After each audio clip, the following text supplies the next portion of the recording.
Welcome to the S.O.A.P Bible Study Series from Oak Tree Community Church in South Bend, Indiana. We are more than halfway through the book of Leviticus. We have just a few weeks left to go, and we're really in the thick of it. Yeah, we are. Exactly. We're in the stuff that most people think of if you're going to think of Leviticus. Well, especially this week. Yeah. Right. So last week we started with bodily discharges, but it got better after that. Then it's hard to get worse. Well,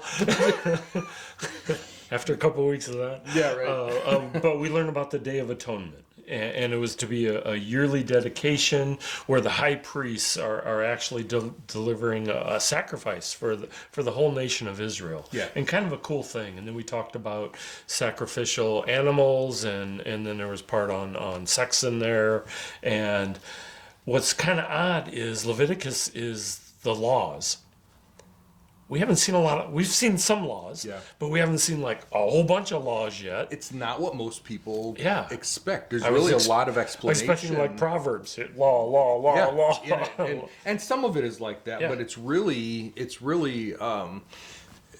almost a commentary on the law, in the sense that he gives the law and then he gives the reason behind it and a lot of explanation. Which is awesome. Yeah. Because he doesn't have to. Right. And I would say this week there is a bunch of laws. Yeah. It's law. Yeah. And there's explanation there too. And I love that he starts out with in verse 2 of chapter 19, you must be holy because I, the Lord your God, am holy. Yeah. Why do we need to be holy? Because he is. Yeah. And we're trying to be more like him. Yeah. And this is the refrain that shows up. Most people have heard this, right? It shows up in a big way, really in 3 passages. And what's interesting is that they're all 3 very heavily Jewish passages. So here in Leviticus 19, of course, Matthew chapter 5, Jesus changes it just a little bit in verse 48, where he says, you be perfect as your Father in heaven is perfect. Not just holy, but perfect. Yeah. But that's the Sermon on the Mount. That is about the kingdom that he has promised the Jewish people. Right. And then we go to 1 Peter, and we see the same thing. 1 Peter 1:16, you be holy, for I am holy. 1 Peter is written to Jewish Christians. And there's a lot of quotes from the Old Testament, from Exodus and stuff, that reminds them of their Jewish heritage, even though they are Christians. So what's interesting is that you don't find it exactly this way in a lot of the church letters or whatever, because Gentiles have come out of pagan religions, and their gods weren't holy. Good point. So they don't have a connection. They don't have this inherent connection with a holy God like the Jews did. And so, Paul talks about holiness and sanctification and all that stuff, but he comes at it in a different way than just, I'm your God and you have to do it this way. That's not how they grew up. Yeah. The Gentiles. Yeah. So it is kind of interesting because you think about why do we have laws and all these laws, and isn't every law a limitation against me? And yes, that's exactly what a law does. It is. That's exactly it is, what the law but it's not God trying to spoil our fun. Right. It's God trying to give us reasons to be more holy like him. Yeah. And a path towards it. Well, and the word holy really means set apart.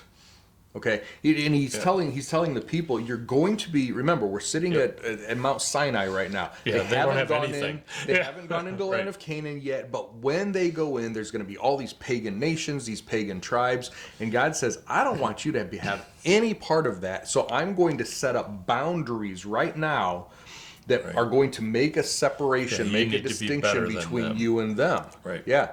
So I'm holy, I'm set apart, you need to be too, because you are my people, you're my nation, you're my servants, my slaves, the whole thing. You are mine, and you're going to be like me. Right. So here's an example of what you're going to read this week. You need to eat a peace offering the day it was killed or the next day. And then it needs to be burnt on the 3rd day. Because guess what? It's spoiled. It's spoiled. You're in a desert. Yeah. It's going to be spoiled. Is this a limitation that God's putting on? Yes. Yeah, maybe, but it's also for their safety. Yeah, but is it a good one? Yeah, right? exactly. The farmers, they have to leave some of their harvest in the field. Now, how unfair is that? I'm a farmer. I own the land. How can I not pick up everything? I mean, shouldn't I pick up everything? Yep. And the answer is no. There's some poor people. They need to go around the edges, and Yep. they need to have some food too, and the ability to have some work Yeah. that they need to do. Yeah. And it's kind of a cool thing in there, I think. Yeah. But he says that God says you must leave them for the poor and for the resident foreigner, right? The immigrant. Not, okay, you've got a good job, but I'm just going to go over and take your stuff so I don't have to eat mine. Yeah, There's still, there is a limitation of who's allowed to participate and who's not. So, there is still some kind of protection in there and some law. No, you can't do that. Yeah.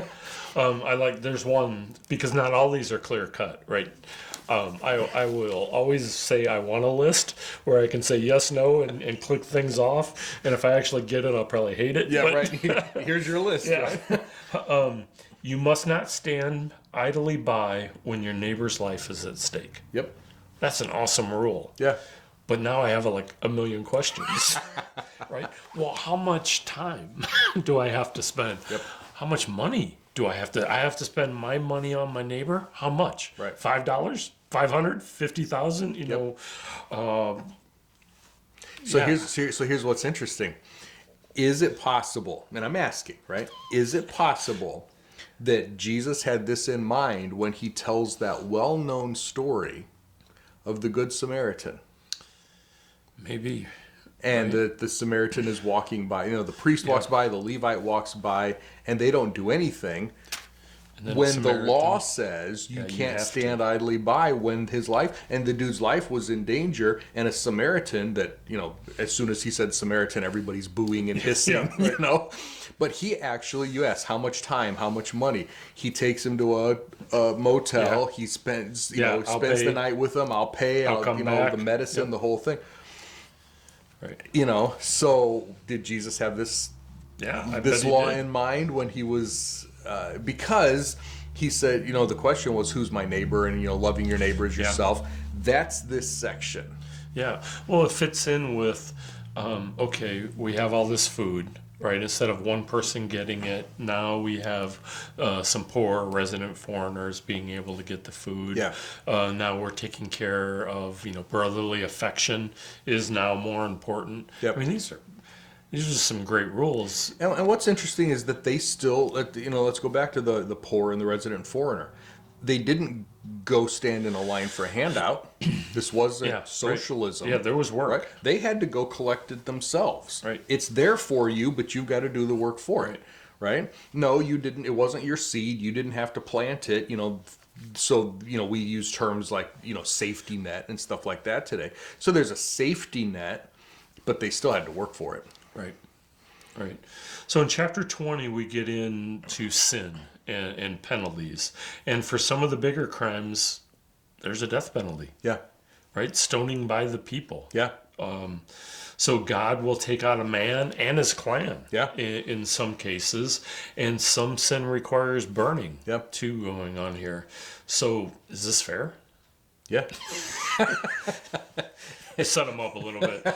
But is this fair? Is this what a loving God should do? And I agree with you. I think the answer is yes to both, because our loving God also has to be a just God. Yeah. And that's where the two kind of have to deal with each other. Well, and let's not forget the aspect of holiness. There's a set apartness, right? When if you are set apart from the pagan nations around you, and somebody within your group, whether it's a person or a clan, acts in a way that is more like them than like you, the judgment, the punishment that I've placed on them,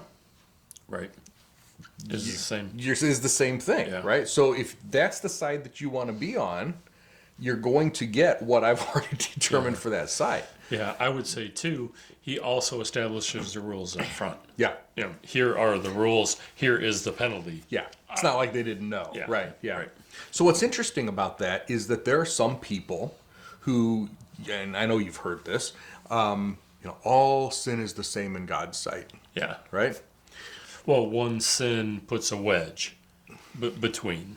Yeah. Well, there's Yeah. and I the book of agree. James says that if you're guilty, if you guilty of one sin, you're guilty of the whole law. Not that you've broken every sin in the law, but the law stands and falls together, right? You are a lawbreaker even if you do one and not all 600. But what you just mentioned, some are the death penalty, some are sacrifices, some are burning, some are whatever. That proves that not all sin is the same, even in God's sight. Right. Sin is not the same. Some sins have are heftier sins, and they have heftier fines all the way to the point of death. And some sins, in a sense, are lighter, and they don't cost as much. Right. Yes, it's still a sin, but the sin is not the same across the board. That concept, well, all sin's the same. If all sin is the same, then all sin gets the death penalty. Or no sin gets the death penalty. Right? So, yeah, it's not the same. Sin is not the same. Violation of the law is not the same in our country, and it wasn't the same in their country either. Yeah. Yeah.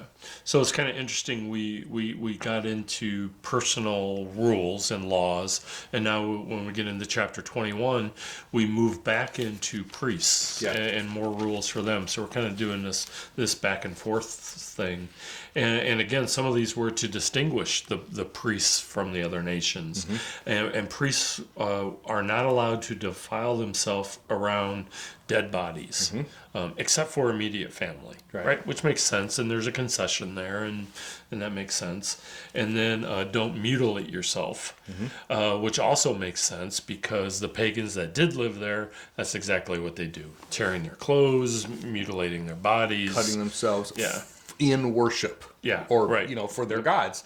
And God does not want them to be... have anything to do with that. Yeah, in fact, there are stipulations on who the priests can marry, too. And those are kind of interesting to read there, that there's a higher standard. Imagine that. Yeah.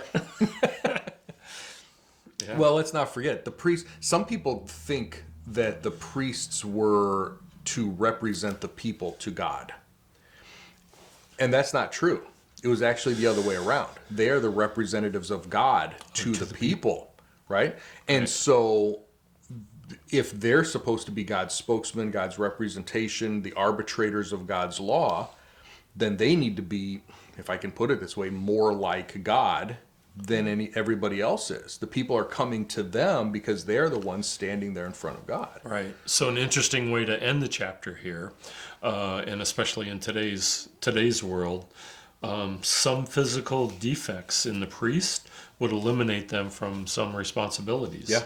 So,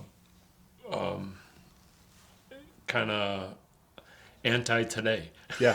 type of thing. Yeah, we would, there's no ADA law. There's, Americans with Disabilities Act. It's not like, if you have these things, we'll make accommodations for you. No, there's a job. There's a very specific job. And again, God is holy. God is set apart. God is unblemished. Sacrifices have to be unblemished. And the priests have to be unblemished. Right. The whole system. So if you are blemished, you can't take part of that. Right. You're still available. Your family can still eat, quote, the priest's food. Yeah. But you can't. It doesn't change the fact that you're part of the tribe of Levi. It doesn't change the fact that you're part of the priestly caste or clan. But you don't get to participate in the priest's work. You would have other jobs over here. But you would still, have the benefits, the food, that sort of thing. Right. So then we end this week's reading in chapter 22, and it continues to be more information on the priests and how they live and how they serve God. And I think most of these in chapter 22 revolve around not profaning God's holy name. Yeah. So priests have to deal with everything. We'll just say everything. Yeah. Everything offerings respectfully, or they're going to be cut off. Yeah. And they have to be ceremonial clean to eat a portion of the food that's dedicated to them. Animal offerings, animal has to be flawless. There's some exceptions for the goodwill offering. Yep. But we are 22 chapters in, we're still talking about sacrifices and the rules that go around. And I think that was chapter 1. All the way to the beginning, because this is... So the name of the book is Leviticus. That's the tribe of Levi. It's the Levites. It's the priestly caste. It's about how and again, you shall be holy because I'm holy. And especially in this chapter and in this area, you're going to read repeatedly so that the name of the Lord is not profaned. Right. Yeah. This whole thing is about sin offerings and keeping the people right before God. If the priests aren't right before God, how can they be the middlemen Right, exactly. between God and the people? So yeah, definitely a higher standard. Yeah. And it's so that God's name is not going to be profaned, which doesn't seem like it matters at Mount Sinai. But again, once they get into Canaan, where all these other nations are, and Israel's job, Israel's mission is supposed to be a come and see the true and living God. We live so differently, and God blesses us in ways that no one else in the world gets blessed. And your question is going to be, how does that work? Come and see, come and see, come and see. And if their priest system and if the whole thing is not working like a well-oiled machine, Yep. Then it's just another. Just another gimmick. Yep. That's all it is. Yeah. So I think we have 2 weeks left. Next week, we actually see a case where God's name is profaned, against, which is kind of interesting.